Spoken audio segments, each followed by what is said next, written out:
Pues una ley de segunda oportunidad, porque el problema de los desahucios y de cómo afectan a mucha gente es sobre todo una consecuencia de la crisis. Son sobre todo deudas sobrevenidas de gente que estaba con una hipoteca que podía pagar perfectamente, pero luego han perdido su trabajo o han tenido una reducción salarial, ya no le pueden hacer frente a esa deuda hipotecaria, o es una deuda tan elevada que significa un capítulo abusivo del gasto, ya no se pueden dedicar a otras cosas. Entonces lo que pedimos es algo que se ha hecho en muchos otros países. Lo más sensato parece el hacer una ley de segunda oportunidad, que es el liquidar la deuda sobrevenida e impagable. Entonces el Estado tiene la obligación de hacer los cambios legislativos para que, por una parte, no cambien radicalmente las reglas del mercado de préstamos, es decir, para que no se incentive el impago, la morosidad, pero que a la vez las personas que sin ninguna clase de responsabilidad personal estén en una situación insoportable sean liberadas de una deuda que no tienen por qué soportar.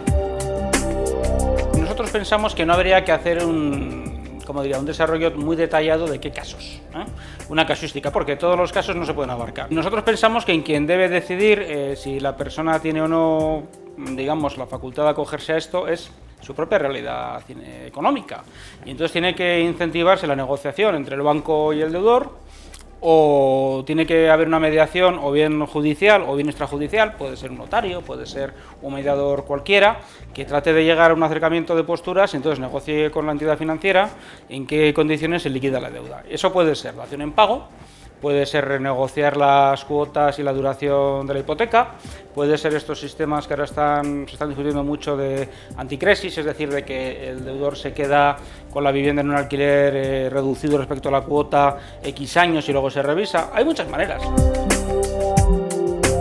Bueno, yo creo que no es una cuestión tanto del Gobierno como del Legislativo en este caso. O sea, yo creo que es un trabajo sobre todo del Congreso, del Parlamento. Entonces creo que hay que hacer esos cambios legales. Nosotros hemos propuesto que sobre todo hacer un cambio de la ley concursal para extender a los particulares el concurso de acreedores del que disfrutan las sociedades limitadas. Hemos también propuesto luego una serie de cambios menores en la ley hipotecaria, la ley de enjuiciamiento civil y la ley del IRPF que yo recuerde, y creemos que con eso se resuelve. Ahora, estamos dispuestos a apoyar cualquier otro proyecto cuyo resultado sea el mismo. Nos importa el resultado, Nos importa que nadie se vea arrastrado a la ruina y a perder su vivienda habitual porque no pueda pagar una hipoteca cuando la contrató la podía pagar. Esto es lo que realmente nos importa. Que hagan números. Porque es que efectivamente lo de comprar o alquilar depende de muchísimas variantes y factores, ¿no? Lo que ha habido aquí es una tradición un poco absurda de que todo el mundo tiene que tener vivienda en propiedad. No siempre te conviene. Si eres joven y sobre todo en una situación como la crisis actual y la economía que va a venir, que va a exigir mucha más movilidad, pues el comprar una vivienda significa que casi te condenas a vivir en una ciudad. Yo creo que hay dos grandes crisis paralelas que están además que se retroalimentan y que han puesto de relieve la crisis de fondo, que es la crisis inmobiliaria y la de las cajas. Pero a su vez ha sido alimentado por una crisis política, porque claro, la burbuja inmobiliaria ¿para qué servía? Pues servía, por ejemplo, para financiar a los ayuntamientos. Ayuntamientos que asumían competencias que no tenían sin financiación.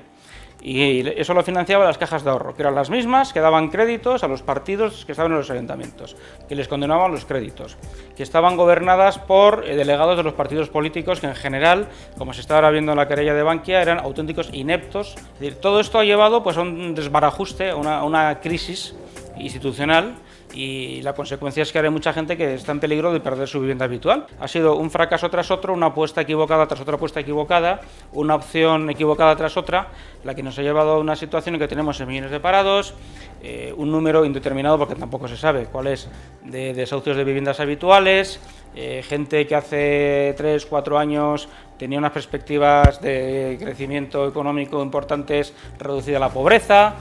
Bueno, esto ha sido el resultado, ¿no? Si fuera ministro de Fomento igual emigraba, ¿no? Pero en fin, qué poco atractivo.